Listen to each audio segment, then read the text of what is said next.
A pleasant morning to all my dear students. I am Tabitha, working in Telangana Tribal Schools, Miryalguda, Nalgonda district.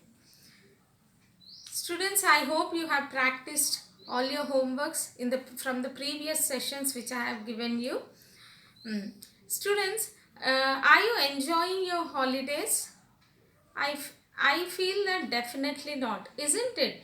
Day by day, because the COVID-19 cases are increasing. So, what are you doing during these holidays? Are you spending your holidays doing the works? Yes, I think you are doing that. So, are you completing the works given by your teacher? Yes. So here, now I have posed you a few questions.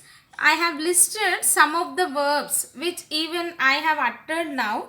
You can see here the verbs: enjoying, feeling, doing, spending, sharing, thinking, completing. Are you completing your works? Are you enjoying your holidays? How do you feel during this lockdown period? So these, students, these all are verbs, isn't it? They all are the verbs. The action things which we do with our perform with our body, they are called as verbs. Now let's see these verbs. These are also known as gerunds.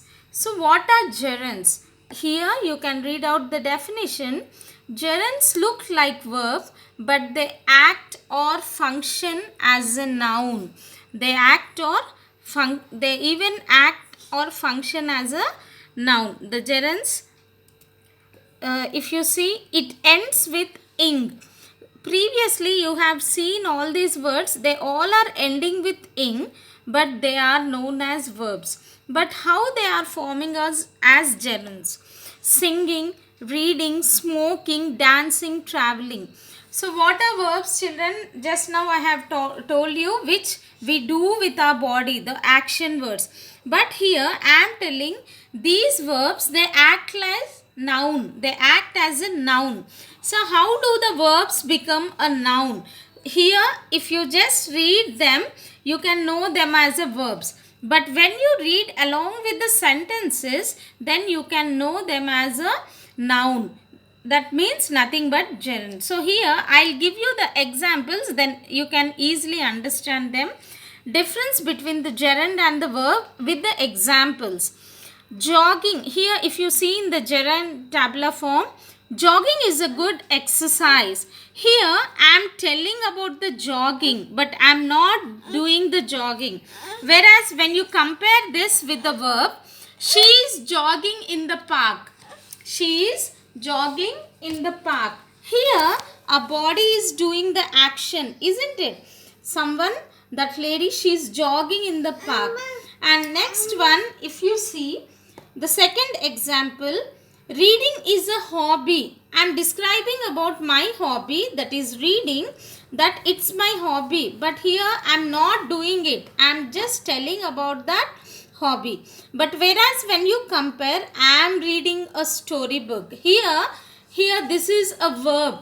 Here I am doing the action. I am reading a storybook. Again the third example, watching a drama is very interesting. So here watching a drama, but I am not telling I am watching a movie or I am watching a drama. So this is gerund. If you see the same, you compare the same word, I am watching a movie. This I am doing the action. So did you understand? And I will go to the next few examples for your better understanding. My sister loves singing. Here I am not singing, but I am telling that my sister loves singing. When you see in the verb, my sister is singing in the competition. Here the sister is, she is doing the action. She is singing in the competition. In the same way, smoking is injurious to health. And when you see in the verb form, he is smoking all the time. He is doing the action, isn't it? So smoking is very dangerous, children. If you see anyone, please educate them not to smoke. So here I have given you the clear examples for all this. I hope you understood what is a gerund or a verb. So once again I would like to recapitulate. Gerunds, they look like verbs, but they are not verbs. They act as a noun. here singing. If suppose one example I want to tell, singing. I love singing. Here I am not doing the action, but I am describing about that hobby. I want to sing in the competition, or I will be singing in the competition, that will become an action. So I have listed out all these examples, children. Practice these examples, then it will be very easy for you. These gerunds mostly they will be used to describe your hobbies, all this, and you should know the clear description between a difference between the gerund and a verb. So practice with at least practice 3 to 4 examples, children, then it will be easy for you. Thank you, students, and in the next assignment we will see, in next session we will see another topic. Thank you, students.